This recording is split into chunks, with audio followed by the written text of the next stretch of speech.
Bismillahirrahmanirrahim. Alhamdulillah wassalatu wassalamu ala Rasulillah wa ala alihi wa sahbihi wa man walah, tsumma amma ba'd. Berkata Al-Imam Muhammad bin Abdul Wahhab At-Tamimi rahimahullah, Al-Thalith, yang ketiga dari jenis dan bentuk taghut, alladhi hakama bi ghairi ma anzalallah, siapa saja yang berhukum dengan selain apa yang Allah turunkan. Dan perbedaannya dengan yang kedua, al-hakim al-jair al-mughayyir li ahkamillahi ta'ala, dari sisi yang kedua lebih kepada makna man ubida wa huwa radin, diibadahi dalam keadaan dia ridha. Kenapa? Karena pada hakikatnya dia adalah musyarri', huwal mughayyir al-musyarri', na'am, yang merubah hukum-hukum Allah Subhanahu wa ta'ala. Atau bisa bermakna al-mubaddil. Al-mubaddil bukan mustabdil, tapi mubaddil, mengganti ayat dengan na'am, dengan ucapan yang lainnya, mengganti hadis dengan ucapan yang lainnya. Ini namanya mubaddil. Kalau mustabdil, mengambil ganti hukum perundang-undangan sebagai ganti dari syariat Allah Subhanahu wa taala. Ini istibdal. Allah Ta'ala alam. Yang disebutkan oleh Syekh di sini, Ats-Tsani, yang kedua, yang telah kita bahas kemarin, al-hakim al-jair al-mughayyir li ahkamillah, seorang hakim yang jahat, yang merubah hukum-hukum Allah, musyarri', yang membikin syariat, yang merancang syariat, merubahnya. Adapun yang ketiga, hakama bi ghairi ma anzalallah, yaitu dia berhukum dengan selain apa yang Allah turunkan, berhukum dengan hukumnya al-hakim yang merubah atau merancang syariat tadi. Bisa dibedakan antara yang kedua dan yang ketiga. Ats-tsalits alladzi hakama bi ghairi ma anzalallah. Makanya yang kedua, kalau dalam Thalathatul Usul penyebutannya, dia harusnya apa? Man ubida wa huwa radin. Kan disebutkan wa tawaghitu katsirun. Naam. Wa ru'usum khamsah. Yang pertama iblis la'anahullah, yang kedua baru wa man ubida wa huwa radin. Yang kedua dari jenis taghut, siapa saja yang diibadahi dalam keadaan ridha. Di sini diberikan contoh al-hakim al-jair al-mughayyir li ahkamillah, al-musyarri'. Karena musyarri' ketika dia membuat syariat, kan kelazimannya dia ingin menetapkan bahwa syariat itulah yang akan dipijak sebagai dasar dan sumber segala hukum. Berarti mafhumnya dia ridha untuk syariat yang dia rancang, menggantikan syariat Allah sebagai ganti dari syariat Allah. Hakikatnya tindakan tersebut adalah tindakan peribadatan kepada selain Allah. Karena bentuk na'am at-taghut man ubida min ghairillah, bentuknya tiga: ma'bud atau matbu' atau muta', sebagaimana kita bahas kemarin. Jadi hakikatnya semuanya bermakna umum, yaitu diibadahi. Naam, seseorang yang diikuti dengan pengikutan yang mutlak, mengalahkan syariat, naam, hakikatnya dia sedang diibadahi.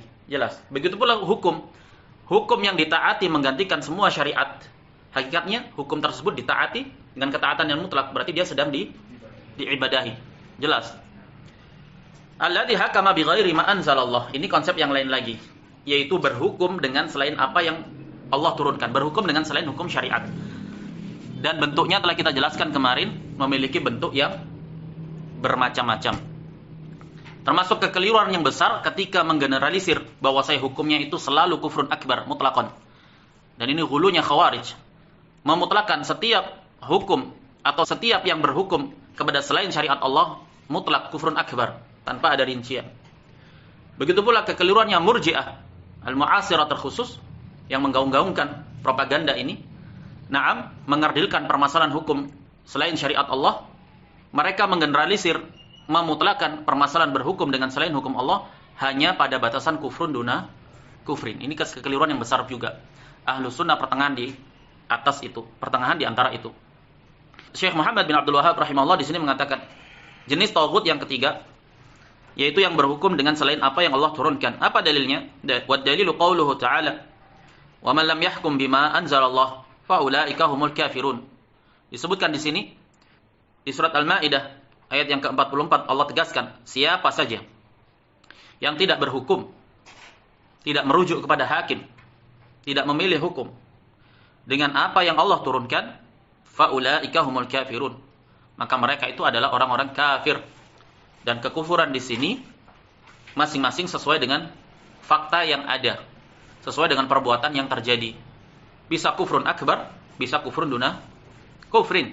Begitu pula di ayat yang selanjutnya, faulaika humul zalimun, bisa zulmun akbar, mengeluarkan dari Islam, bisa zulmun asghar. Begitu pula kefasikan, faulaika humul fasiqun, bisa fiskun akbar, bisa fiskun asghar, tergantung dilihat bagaimana pengaplikasian yang terjadi.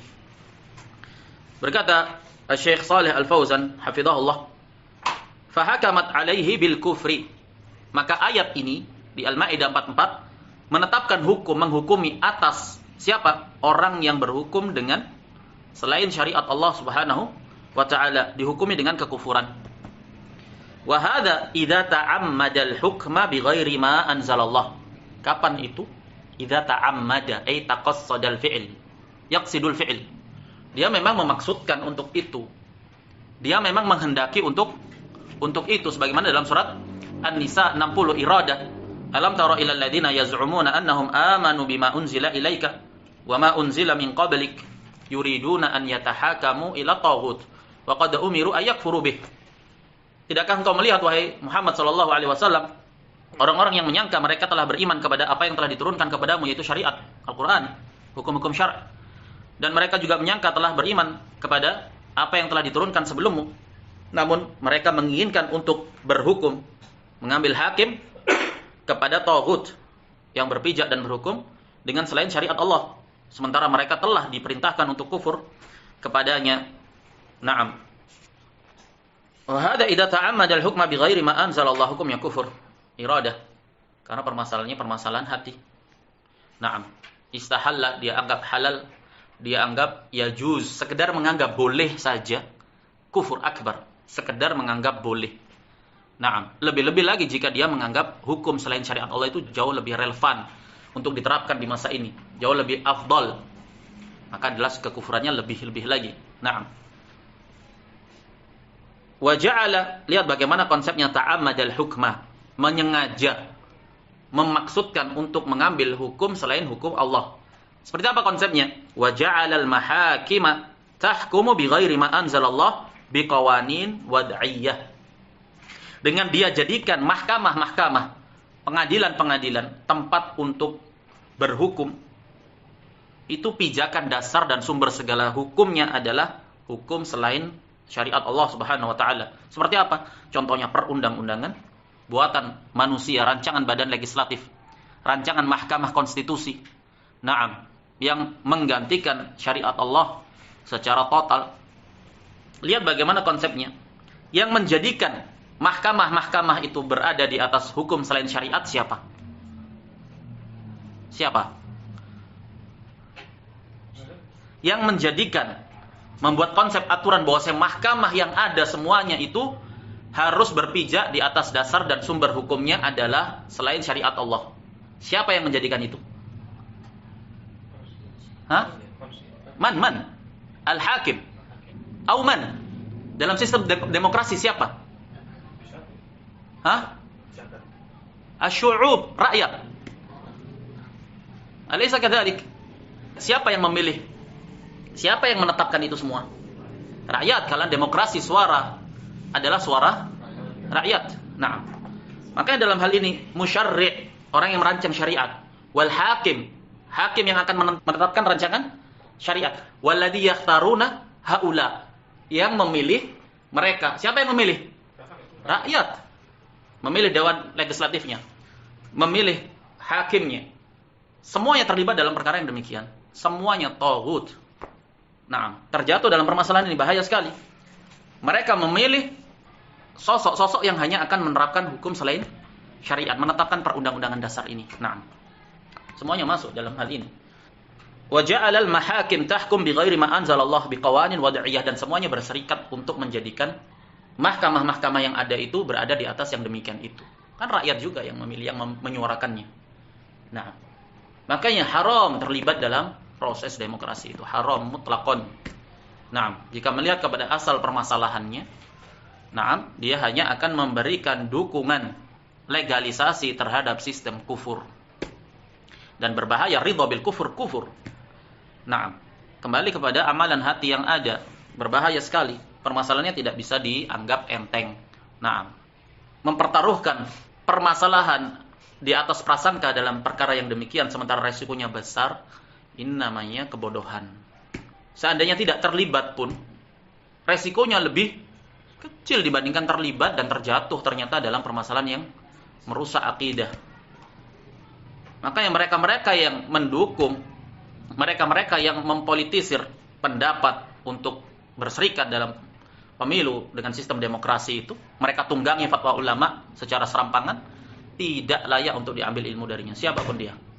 Mau sebesar apapun profesi, gelaran doktor, naam, gelaran syekh, gelaran siapa, seviral apapun dia, jika dia dalam permasalahan i'tiqad yang usul saja ini dia jatuh, maka bagaimana bisa dipercayakan, naam, fatwa-fatwa dan permasalahan-permasalahan agama kepada orang-orang seperti ini? Jika dia bermudah-mudahan dalam permasalahan yang berbahaya ini. Naam. Bagaimana konsepnya? Wa algha syari'ah. Dia cancel, dia batalkan syariat. Namanya istibdal. Jadi konsep berhukum dengan selain hukum Allah yang jenisnya itu istibdal, mengambil ganti selain syariat Allah sebagai ganti dari syariat Allah. Dan konsep istibdal ini kufur akbar. Dan ini dirojekkan oleh para a'immatul kibar. Syekh Muhammad bin Ibrahim al-Syekh a'immatud da'wah sebelum itu. Nah, kemudian Ibnu Baz, Al-Utsaimin, Al-Abbad, Al-Fauzan, a'immatul kibar.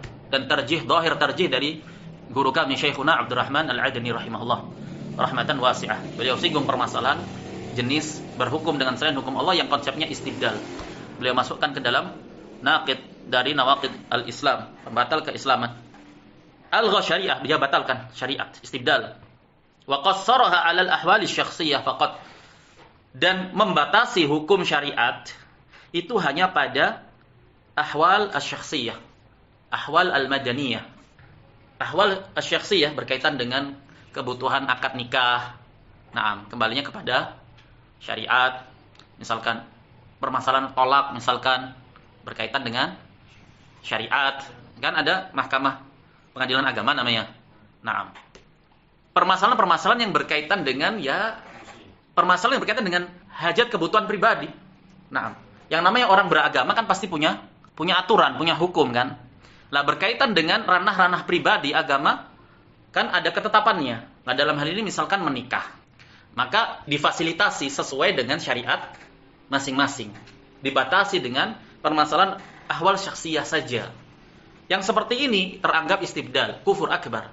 Lebih-lebih lagi yang benar-benar meniadakan sama sekali. Hukum waris mewarisi tidak bisa. Tidak merujuk kepada syariat. Dibagi secara rata misalkan. Ada kufur, menyelisihi syariat Allah Subhanahu wa taala. Wa ammal munaza'at bainan nas wal khusumat fayahkum fiha al-qanun. Adapun permasalahan-permasalahan persengketaan di antara manusia, perselisihan-perselisihan di antara manusia yang ada, maka yang dijadikan dasar sumber hukum landasannya adalah qanun, undang-undang. Apa katanya Syekh? Hadza kafir. Yang demikian dia kafir. Nah, resikonya besar permasalahannya. Nah, tidak bisa dianggap remeh. Syekh Al-Utsaimin rahimahullah menjelaskan masalah ini di syarah Riyadhus Shalihin dengan mendetail. Nah, bagaimana beliau mengatakan ini adalah dan ini peringatan yang besar bagi para hukam di zaman ini. Nah, karena permasalahan resikonya besar sekali. Di syarah Riyadhus Shalihin, ketika beliau menjelaskan ayat ini, fala wa rabbika la yu'minuna hatta yuhaqqimuka fi ma syajara bainahum, beliau jelaskan ini bahasanya di sana.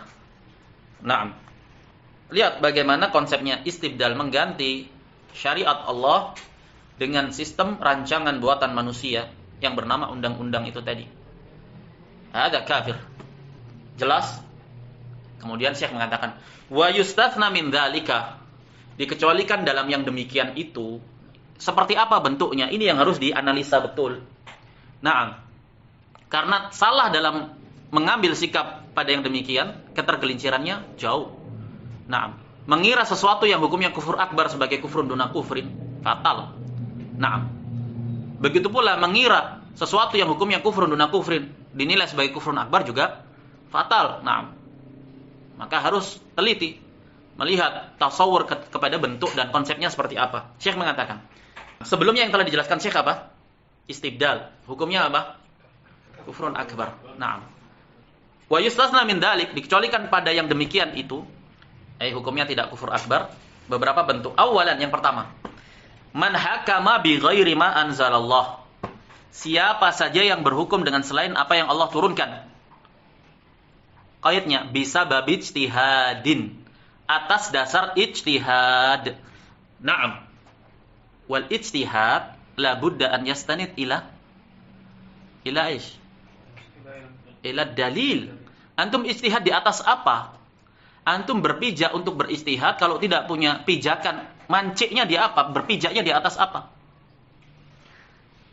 Dan ijtihad tidak bisa kecuali berpijak di atas hukum syariat.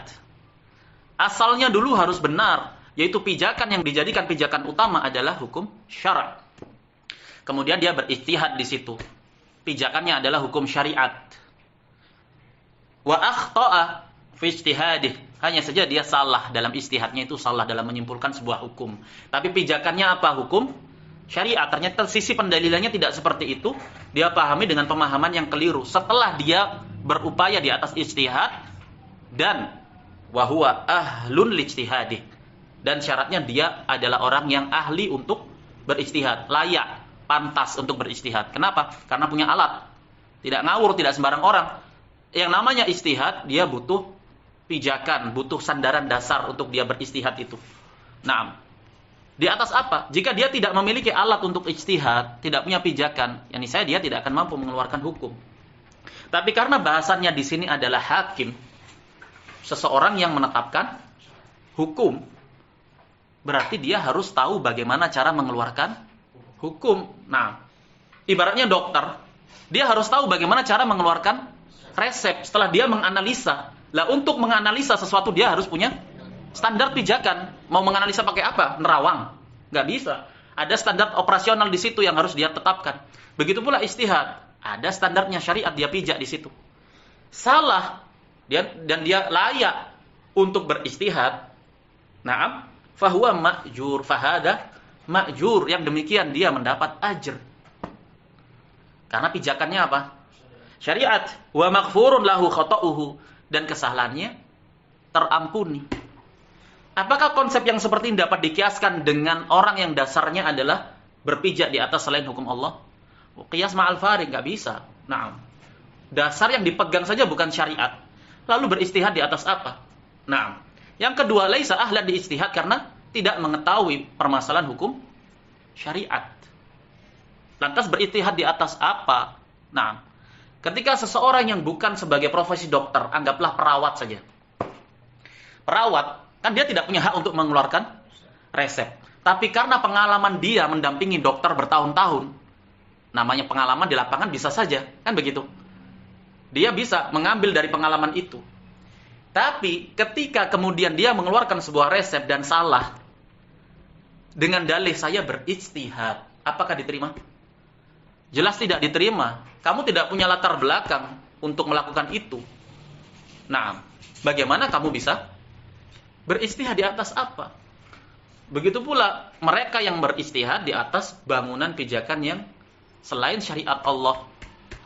Nah, dan pasti akan keliru dan pasti akan salah.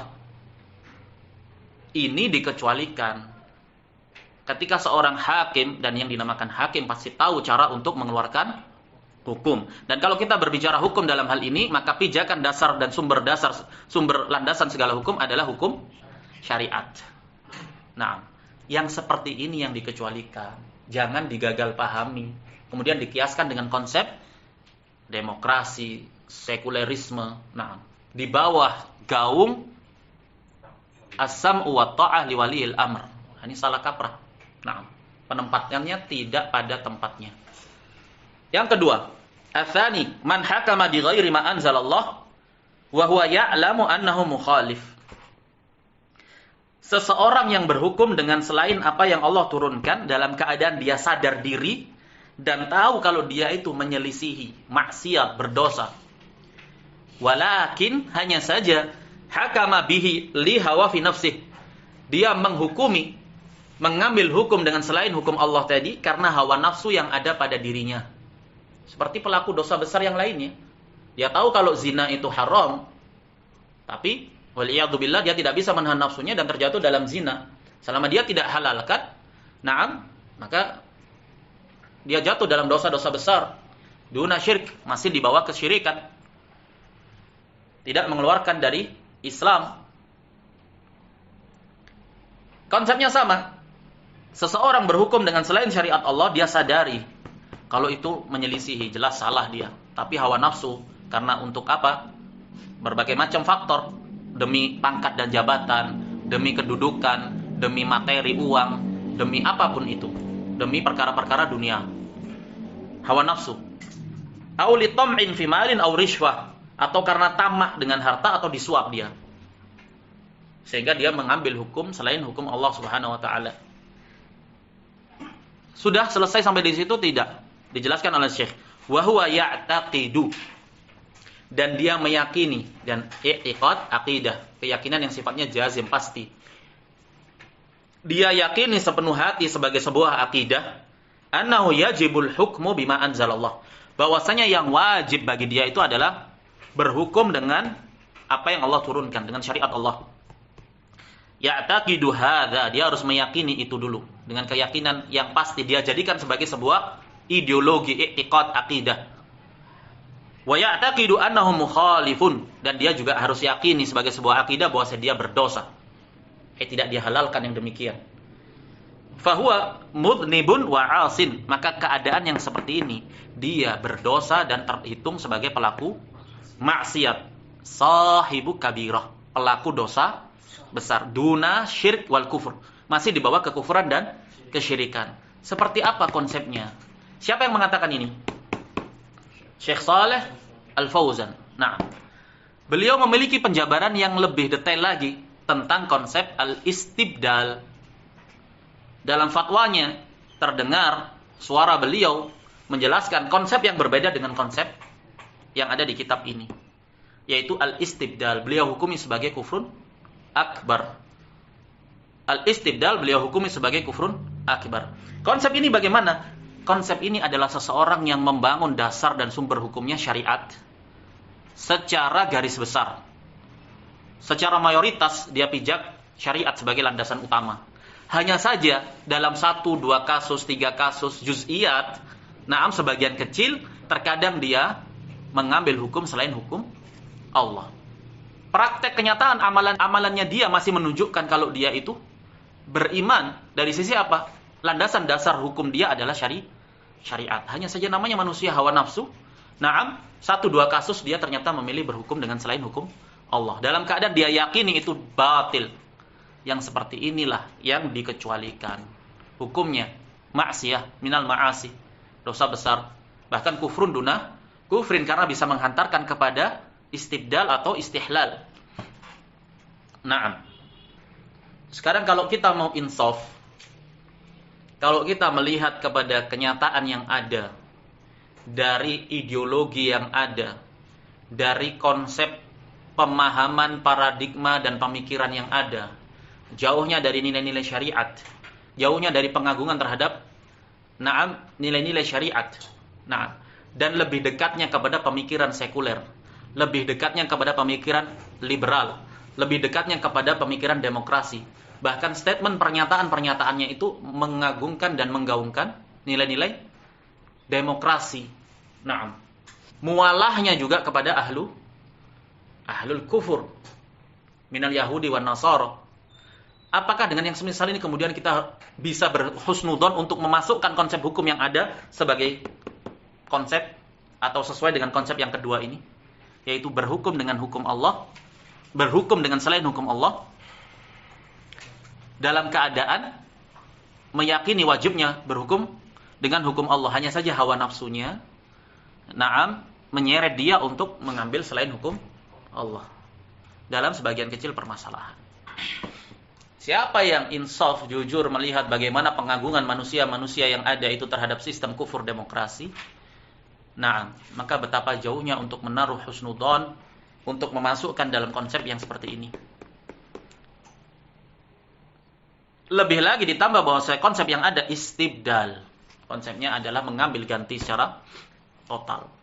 Ini dibahas oleh para ulama.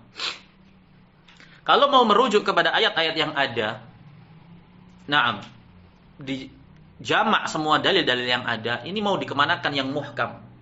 Wa man lam yahkum bima anzalallah fa ulaika humul kafirun, fa ulaika humul zalimun, fa ulaika humul fasiqun.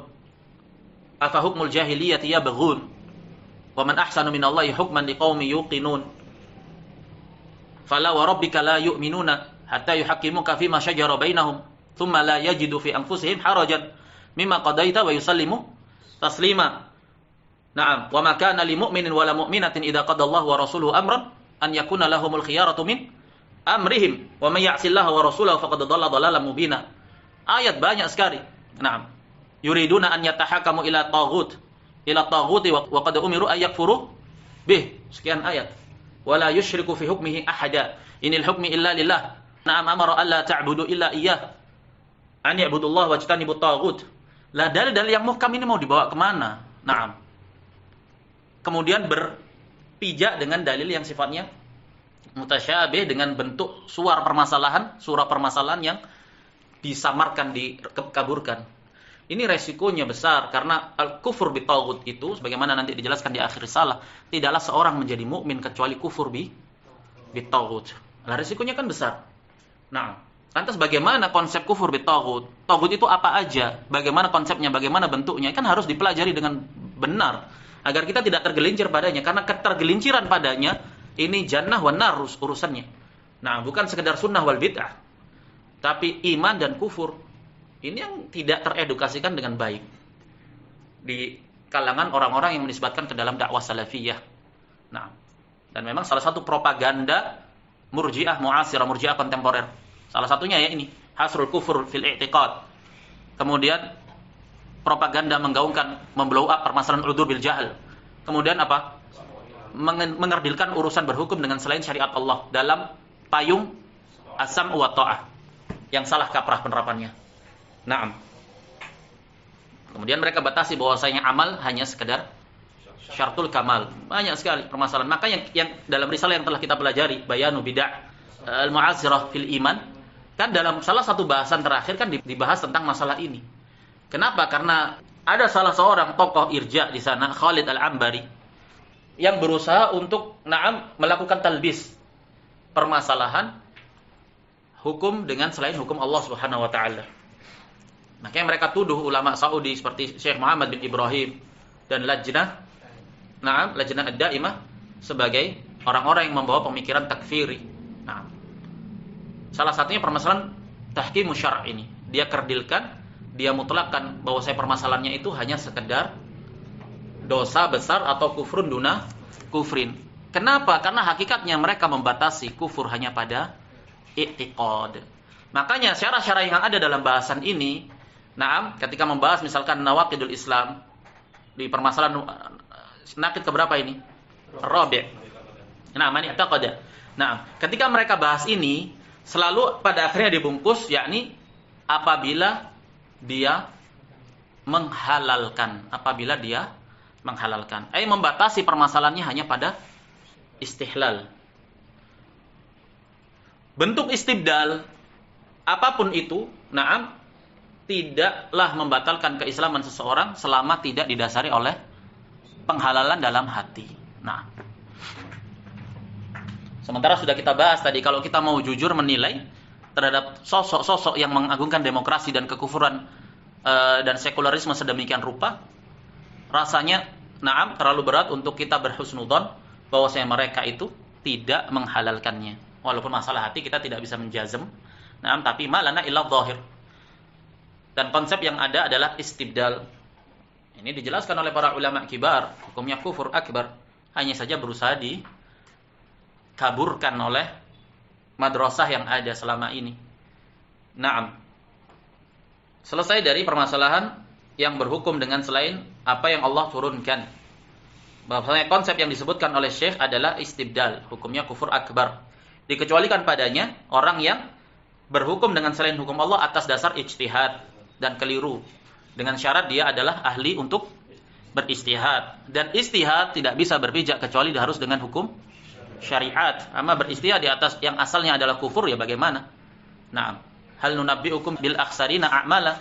Akhirnya masuknya ke ayat tersebut, hal nunabbi'ukum bil akhsarina a'mala alladzina dhalla sa'yuhum fil hayatid dunya wa hum yahsabuna annahum yuhsinuna sun'a. Nah, ijtihad dalam permasalahan kekufuran, pijakannya adalah kekufuran, tidak diterima oleh Allah Subhanahu wa taala. Qala Syekh Muhammad bin Abdul Wahhab rahimahullah, ar-rabi' alladhi yad'i ilmal ghaib min dunillah. Siapa saja yang mendakwakan mengetahui ilmu ghaib, mengetahui hal-hal yang gaib, hal-hal masa depan, na'am, atau yang berkaitan dengan perkara yang gaib, maka dia adalah taghut, bahkan termasuk tokoh-tokoh taghut. Dan yang terdepannya dalam hal ini siapa? Peramal, penyihir, na'am, siapa lagi? Dukun, apapun itu namanya. Wa dalilu qauluhu ta'ala, alimul ghaibi fala yudhiru ala ghaibihi ahada. Allah tegaskan di surat Al-Jin, Allah yang maha mengetahui perkara yang gaib, dan Allah tidak menampakkan perkara yang gaib kepada siapapun itu. Ahada nakira fi siyaq nafi, tufidul umum. Kemudian datang istisna di sana, di ayat setelahnya. Illa man irtada, kecuali yang Allah ridhoi. Dari kalangan siapa? Min rasul. Naam. Dari rasul. Walaupun begitu, tetap fa innahu yasluku min baini yadayhi wa min khalfihi rasada. Tetap dijaga ketat di arah depan, di arah belakang, dijaga oleh para malaikat agar tidak dicuri pendengaran itu. Perkara yang gaib yang disingkap kepada Rasul, na'am, yang Allah ridhai, tetap dalam penjagaan yang ketat. Dan Allah tegaskan di surat An-Naml juga di ayat yang ke-65, qul la ya'lamu man fis samawati wal ardil ghaiba illallah. Katakanlah, tidak ada satupun di langit dan di bumi yang mengetahui perkara yang gaib, illallah, kecuali Allah. Jelas bahwasanya siapa yang mendakwakan mengetahui ilmu gaib, maka dia mendustakan Al-Qur'an. Disinilah sisi kekufuran dia, karena teranggap dia mendustakan Al-Qur'an. Berkata Syekh Shalih Al-Fauzan hafizahullah, haula'i humul kuhan fahum tawaghit. Mereka semua yang mendakwakan ilmu gaib itu kuhan, para dukun, paranormal, orang pintar, apapun dia namanya. Wala yajuzu tahakumu ilaihim. Tidak boleh bertahakum kepada mereka. Bagaimana bentuknya? Tidak boleh kamu jadikan mereka sebagai hakim untuk menengahi perkara kamu. Kamu jadikan dia sebagai penengah, hakimnya. Berarti kamu bertahakum kepada dia. La yajuz, haram. Wala yajuzu adz-dzihabu ilaihim wa su'aluhum. Tidak boleh pula kamu sekedar kepo pergi ke mereka. Coba-cobalah pengen tahu, saya nggak percaya. Tapi apa salahnya coba-coba? Naam, sekedar pergi dan bertanya saja tanpa membenarkan. Tidak dibenarkan. Li'anna ba'dhan nasi yadhhabu ilaihim idza dha'a lahu syai'. Karena sebagian manusia pergi ke mereka kalau kehilangan sesuatu, pergi ke dukun. Bah, motor saya hilang. Kira-kira di mana? Naam. Sallallahu alaihi wal afiyah. Wa yas'aluhum 'anil ladzi dha'alah. Bertanya kepada para dukun tentang barang yang dia kehilangan. Wa yas'aluhum manil ladzi saharah, atau bertanya, sepertinya saya disihir, kira-kira siapa yang menyihir saya? Ya mana tahu dia. Au yas'aluhum an ahlihi idza kanu ghaibin, atau bertanya tentang na'am, tentang keluarganya. Suami saya ini kira-kira sudah nikah lagi atau belum? Na'am, panik dia, tanya kepada dukun. Na'am. Begitu pula sebaliknya. Orang-orang awam itu bermain dengan hal-hal yang demikian. Na'am. Waliyadzubillah. Tentang keluarganya, tentang na'am istri, suami, anaknya. Mahalatuhum, bagaimana keadaan mereka. Anaknya kabur dari rumah, pergi ke orang pintar. Di mana anak saya? Bagaimana keadaan dia? Tolonglah dibuat bagaimana dia bisa cepat kembali. Ini fakta yang terjadi. Na'am. Au an amwalihi dha'i'ah, atau dari hartanya yang hilang. Uangnya hilang, dia pergi ke dukun tanya, di mana uang saya? Kalau dukunnya tahu ya sudah ditemukan dia dulu. Naam, diambil sama dia. Kalau dukun itu tahu semua barang hilang, Dia kaya, dia jadi dukun yang paling kaya, sudah. Oh, barang fulan hilang. Naam, sudah. Ini kan pembodohan publik namanya. Fahada yakfuru idza saddaqahum. Perhatikan. Maka yang demikian ini hukumnya kafir apabila orang tersebut datang kepada dukun tadi bertanya dan membenarkannya. Apa dalilnya yang dipakai oleh Syekh Shalih Al-Fauzan? Hadis Abu Hurairah. Liqaulihi sallallahu alaihi wasallam, "Man atakahinan fasaddaqahu bima yaqulu faqad kafar bima unzila ala Muhammad."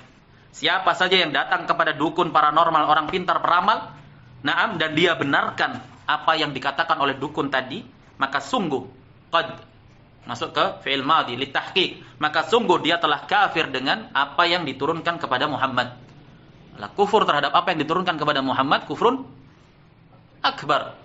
Dalam bahasan ini ulama memiliki 2 pendapat atau 3 pendapat. Tahu permasalahannya? Apa permasalahan mendatangi dukun paranormal, peramal, orang pintar? Naam. Bagaimana hukumnya? Yang pertama keadaannya, dia sekedar datang. Tapi untuk tujuan apa? Tujuan siasat. Misalkan intel. Naam. Pihak aparat keamanan.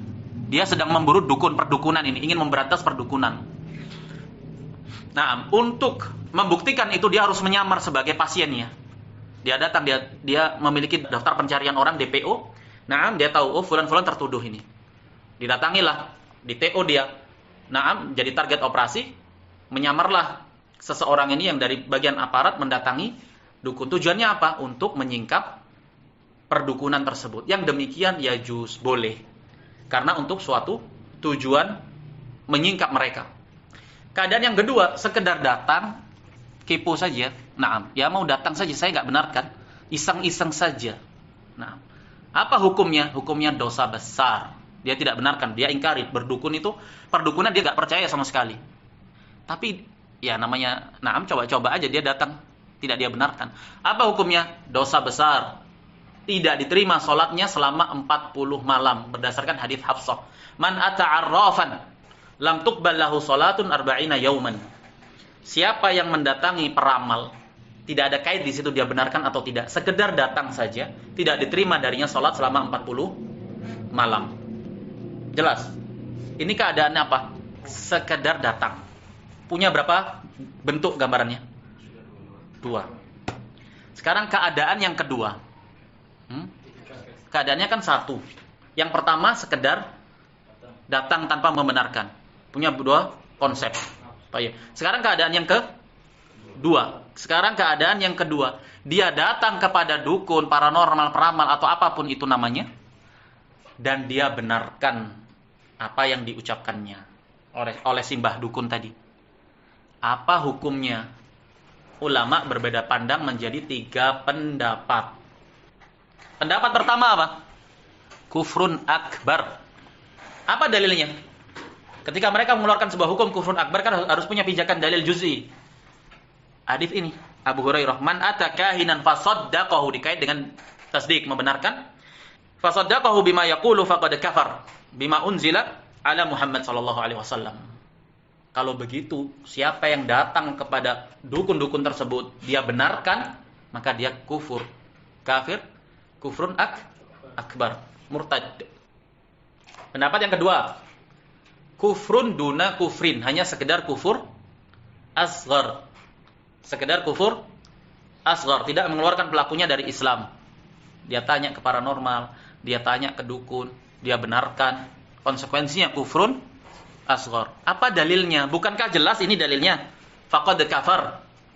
Mereka katakan di sana ada sharif yang memalingkan maksud kekufuran di sini, tidak mengeluarkan pelakunya dari Islam. Apa dalilnya? Dalilnya hadis Hafsah. Man ata'arrafan lam tuqbal lahu salatun arba'ina yauman. Siapa yang datang kepada peramal, tidak diterima darinya salat selama 40 malam. Sisi pendalilannya di mana? Endak ya Abu Ahmad? Hadis ini global maksudnya. Ada 2 hadis di sana. Hadis yang pertama menjelaskan konsekuensi kufur ketika membenarkan. Ada di dalam kitab. Hadis yang kedua tidak ada kalimat membenarkan, tapi dijelaskan tidak diterima sholat darinya 40 malam. Nah, pendapat kedua tadi mengatakan hadis ini yang ada keterangan kufur, maksudnya kufur duna kufrin. Berdasarkan apa? Berdasarkan hadis yang satunya yang menjelaskan tidak diterima sholatnya selama 40 malam. Kok bisa? Sisi pendalilannya dari mana? Sisi pendalilannya Allah kait tidak diterimanya sholat itu hanya selama 40 malam. Kalau dia kufrun akbar, berarti tidak diterima sholat selama-lamanya sampai dia taubat masuk kepada Islam. Pendalilannya kuat juga. Nah, kenapa kok dibatasi hanya 40 malam? Berarti malam yang ke-41 sholatnya diterima. Tidak harus dia masuk kepada Islam lagi. Sisi pendalilan yang kuat. Nah, pendapat yang ketiga tawakuf. Bagaimana tawakuf? Ya sudah, kita katakan kufur. Tapi nggak usah dikatakan kufrun akbar, tidak pula dikatakan kufrun asghar. Sudah, kufur sajalah. Nggak tahu konsekuensinya apa, serahkan kepada Allah. Yang penting yang jelas dia kafir. Kafir asghar, kufrun asghar atau kufrun akbar. Kenapa katanya mereka? Karena Rasul sallallahu alaihi wasallam memutlakkan faqad kafar, kufur. Nggak tahu kufrun asghar atau kufrun akbar. Jelas. Kita lihat sekarang redaksinya Syekh Shalih Al-Fauzan. Fahadha yakfuru idza saddaqahum. Maka yang demikian orangnya, maka yang demikian keadaannya kalau dia benarkan maka dia kafir. Jelas. Kira-kira apa zahir kalamnya Syekh? Kemana? Hah? Wallahu ta'ala alam. Zahir dari kalam Syekh kufrun akbar. Kita katakan zahir karena kita tidak bisa menjazmnya. Jelas. Ini cara meringkas, mengambil faedah dari kalamnya ulama. Berarti ketika antum nanti dapat bahasan di lainnya bahasan ini, antum ingat, oh, antum setelah antum sebutkan pendapat yang ada, antum tinggal menambahkan wahada zahir tarjihnya Syekh Shalih Al-Fauzan. Kufrun akbar. Karena mutlak dan kekufuran kalau diitlakkan itu dimaukan dengannya kufrun akbar, sama dengan salat. Al-ahdu alladzi bainana wa bainahum as-shalah. Faman tarakaha faqad kafar. Kalau ini mau dikatakan ditawakufkan, na'am, bagaimana kemudian untuk hadis yang berkaitan dengan salat? Akan selalu dikatakan kalau begitu ya mutlak semua kalau gitu. Nggak bisa kita katakan akbar atau asghar. Sementara di sana ada kaidah kalau penyebutan kufur itu dimutlakan, hukum asalnya adalah kekufuran yang akbar. Wallahu taala a'lam. Na'am, zahir tarjihnya Syekh Shalih Al-Fauzan kufrun akbar. Wa in kana lam yaqsidhum fa innahu la tuqbal lahu salatun 40 yauma. Keadaan yang keberapa ini tadi? Yang pertama, ketika hanya sekedar datang, enggak memaksudkan untuk membenarkan atau tidak membenarkan, maka tidak diterima salatnya 40 malam. Ketika salat ini tidak diterima, apakah ya sudah kalau itu tidak usah salat? Tidak. Kalau dia tidak salat kafir malahan. Dia tetap harus salat, tapi konsekuensinya tidak mendapatkan pahala sama sekali. Sah salatnya sah. Nah, tapi qabul la. Nah, tidak diterima. Baik. Fa mujarradu dhihabihim ilaihim ma'siyatun kabirah. Sekedar pergi melangkahkan kaki itu saja. Naam, dikecualikan padanya satu bentuk tadi untuk tujuan menyingkap. Sekedar pergi kepada mereka ini dosa besar. La tuqbal lahu salatun 40 yauman uqubatan lah ala dhihabihi ilaihim. Kenapa tidak diterima salatnya selama 40 malam, selama 40 hari sebagai bentuk hukuman atas perginya dia kepada para dukun tadi. Nah, dia ruginya kan besar sekali dia. 40 hari tidak diterima salat sementara dia harus salat tetap. Harus dengan semua syarat-syaratnya dan rukun-rukunnya harus dia jalankan. Gak bisa mentang-mentang ya sudah ya enggak diterima, yang penting salat tanpa wudu lah. Asal-asalan kemudian dia salat, enggak bisa. Tetap syarat rukunnya dijalankan. Nah, tapi ya konsekuensinya tidak ada qabul. Baik, kemudian berdalil atas orang yang mendakwakan perkara yang gaib sebagai taghut. Allah Subhanahu wa taala berfirman di surat Al-An'am, "Wa 'indahu mafatihul ghaibi la ya'lamuha illa hu, wa ya'lamu ma fil barri wal bahri wa ma tasqutu min waraqatin illa ya'lamuha wa la habatin fi dhulumatil ard wa la rabbi wa la yabisin illa fi kitabim mubin."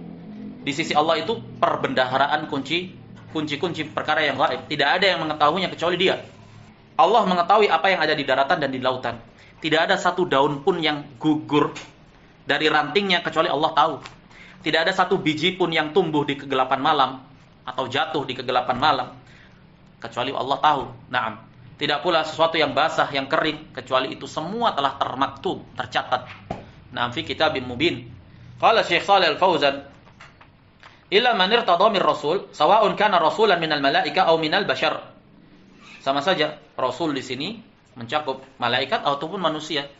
Fa inna Allah qad yutli'uhu ala syai'in minal ghaibi limasalihil ibad. Karena terkadang Allah menampakkan sesuatu dari perkara yang gaib untuk kemaslahatan hamba. Waliyakuna mu'jizatan lirrasul, jadi mukjizat bagi rasul. Wa yakunu ma'ar rasuli rasadun minal malaikah. Dan walaupun begitu tetap dikawal ketat.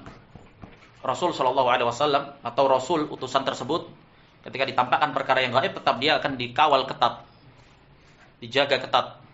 Indahu jalla wa ala ilmul ghaibil khas wal 'am. Jadi di sisi Allah Subhanahu wa taala ada perbendaharaan ilmu ghaib secara khusus maupun umum. Seperti apa? Al-khas mafatihul ghaib. Itu kunci-kunci perkara yang gaib.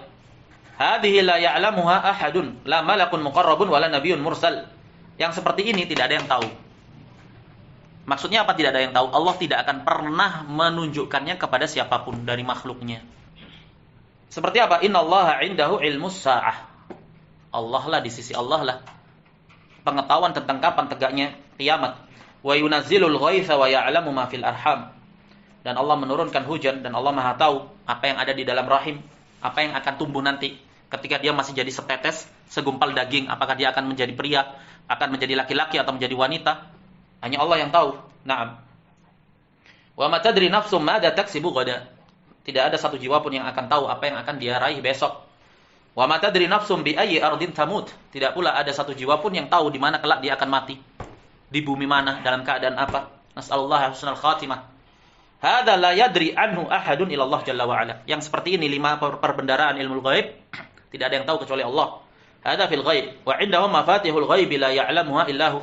Wa ya'lamu ma fil barri wal bahri. Hadza al-ilmul 'am. Adapun di ayat di surat Al-An'am ini ilmu ghaib yang 'am. Terkadang Allah tampakkan, Allah singkat kepada siapa yang Allah ridhai. Wa qawluhu wa ma tasqutu min waraqatin illa ya'lamuha wa la habatin fi dhulumatil ardi wa la radbin wa la yabisin illa fi kitabim mubin. Hada ilmullahi syamil li kulli syai'. Ilmu Allah yang mencakup segala sesuatu. Wa ma'a ilmihi bi kulli syai' kataba hadhihi al-asya'a fil lawhil mahfuz. Ay maratibil qadar, al-ilm wal kitabah wal maratibul qadar ya Zaki. Maratibul qadar. Al-iman bil qadar. Ada 4 tingkatan. Wahyu Ramadan. La haula wala quwata illa billah. Al-ilm. Kitabah, iradah. Al-kitabah. Malakum ya ikhwan. Al-masyi'ah. Al-masyi'ah. Al-khalq. Bersama dengan ilmu Allah. Tetap Allah tulis segala sesuatunya di Lauhil Mahfuz. Lauh, papan mahfuz terjaga. Terjaga dia. Alimaha awalan wa ahata biha. Allah mengilmuinya. Kemudian Allah meliputi seluruhnya. Tsumma katabaha fil Lauhil Mahfuz. Kemudian Allah tuliskan segala sesuatunya itu di Lauhil Mahfuz. Baik. Al-khamis yang terakhir. Alladzi yu'badu min dunillahi wa huwa radin bil ibadah. Dia diibadahi, dia ditaati, dia diikuti. Dengan pengikutan yang sifatnya mutlak, ketaatan yang sifatnya mutlak. Min dunillah maknanya dia diikuti, ditaati. Menggantikan syariat Allah. Wa huwa radin bil ibadah, dan dia ridha atas yang demikian. Ridha diikuti. Menggantikan syariat Allah Subhanahu wa taala. Ditinggalkan syariat Allah demi mengikuti dirinya, dia ridha. Atau dia ditaati sampai ditinggalkan syariat itu karena orang-orang mentaati dia dan dia ridha. Mentaati aturannya dan dia ridha.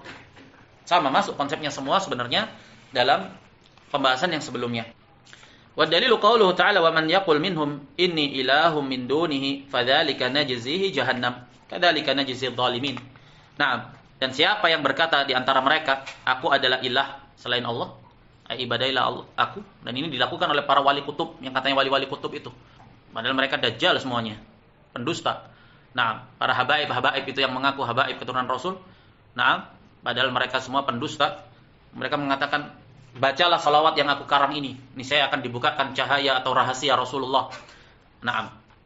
Atau ungkapan-ungkapan mereka, siapa yang berdoa kepada aku, siapa yang memanggil nama aku, insya Allah akan diberikan kelapangan, ketentraman hati. Ini nyata diucapkan oleh mereka, tokoh-tokoh mereka. Nah, mereka semua itu sejatinya mengatakan saya ilah. Nah, walaupun secara lisanul maqalnya tidak terucap, tapi lisanul halnya yang mereka lakukan mengisyaratkan bahwasanya mereka ibadahilah aku, bertawasullah kepada aku, mintalah syafaat kepada aku. Nah, mereka didik santri-santri mereka dan umat yang mengikuti mereka di atas yang demikian. Maka mereka semua tagut. Qala syarih, bihadzal qaid wa huwa radin bil ibadah, harus dengan kait ini. Keluar padanya yang tidak ridho, seperti malaikat yang diibadahi selain Allah, para nabi, para orang-orang soleh yang benar-benar soleh, bukan orang-orang soleh yang palsu. Naam, pasti mereka tidak ridho untuk diibadahi. Jadi tidak termasuk sebagai taghut. Amma alladhi yu'badu min dunillahi wa huwa ghairu radin fa hadza la yusamma taghutan. Enggak dinamakan dengan taghut yang tidak ridho. Yakhruju bidzalikal malaika wal anbiya was salihun. Keluar dari yang demikian malaikat, para nabi, orang-orang soleh yang benar-benar soleh.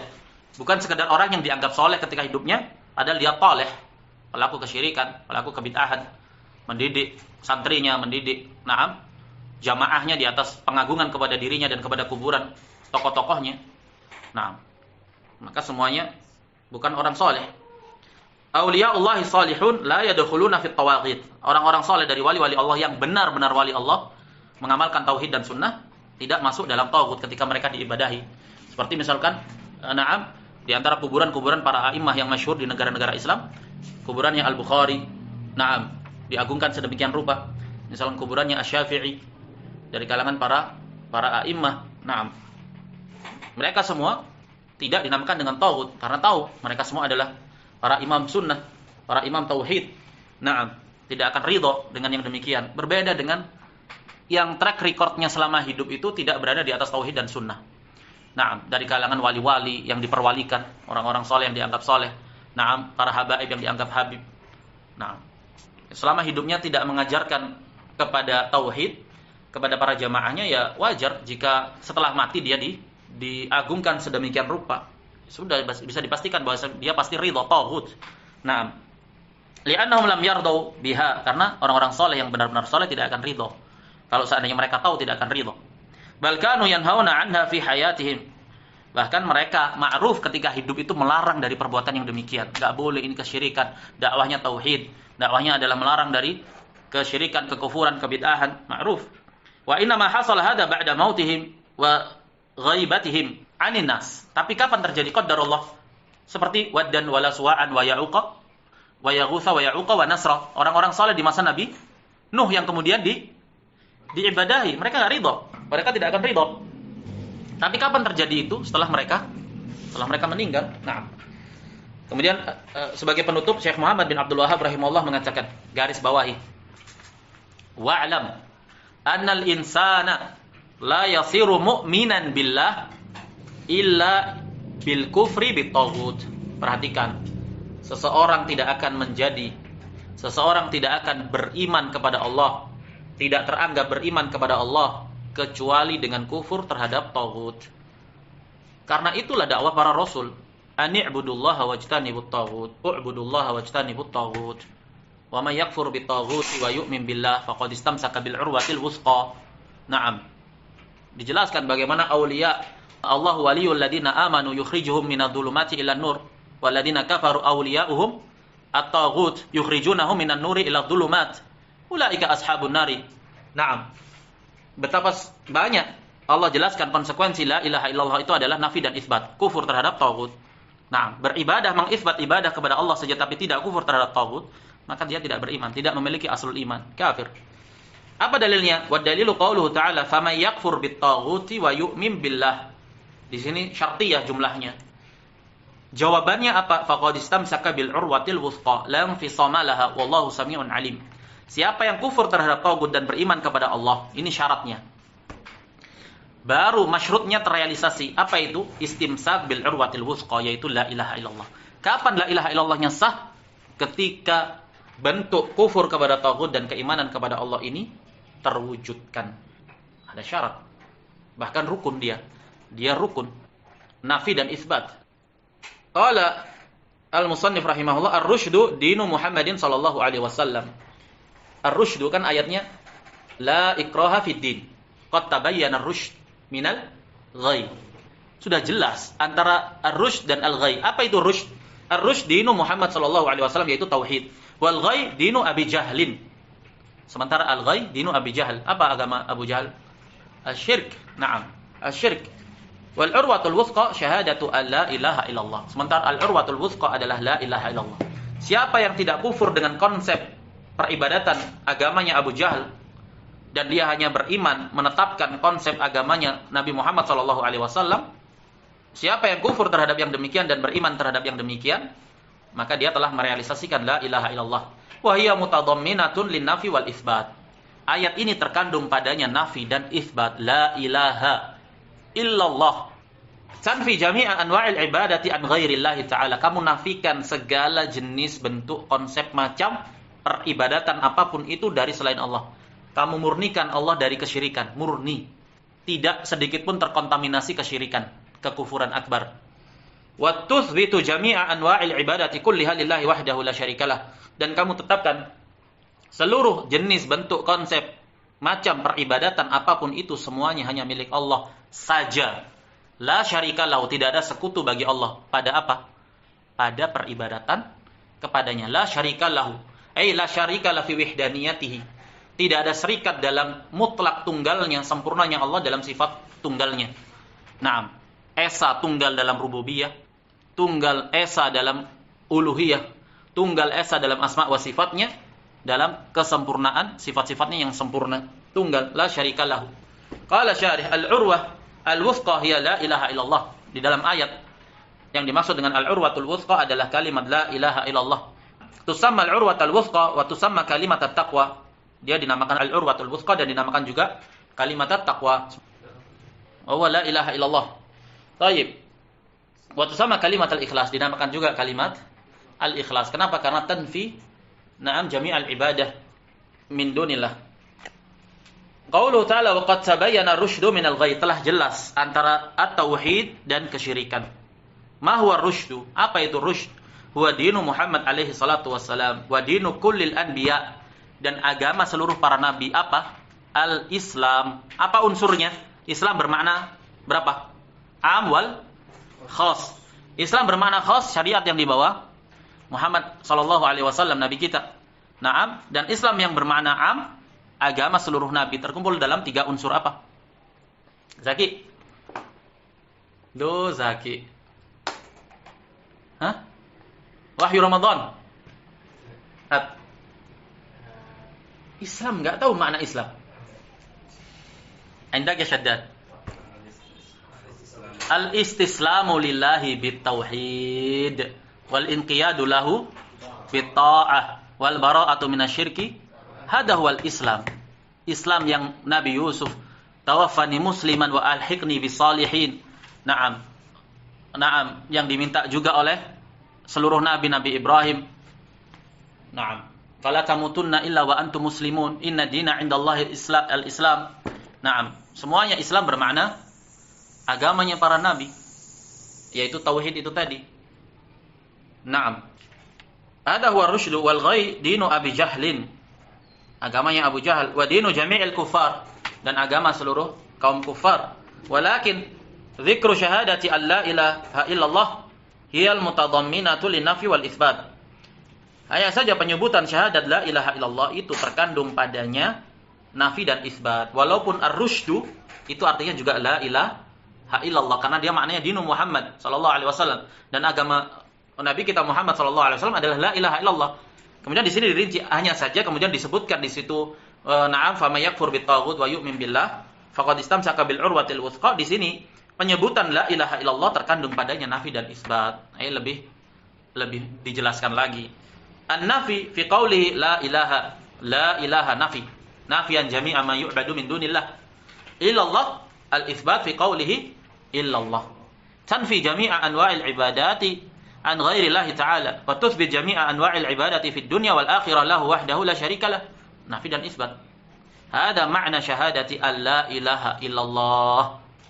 Annaha tanfil ibadata amma siwallah Wa tutsbituha lillahi subhanahu wa ta'ala. Jelas sekali konsep Islam, konsep tauhid. Maka siapa saja yang mencampur adukkan tauhidnya dengan kesyirikan, dia tidak merealisasikan la ilaha illallah. Naam.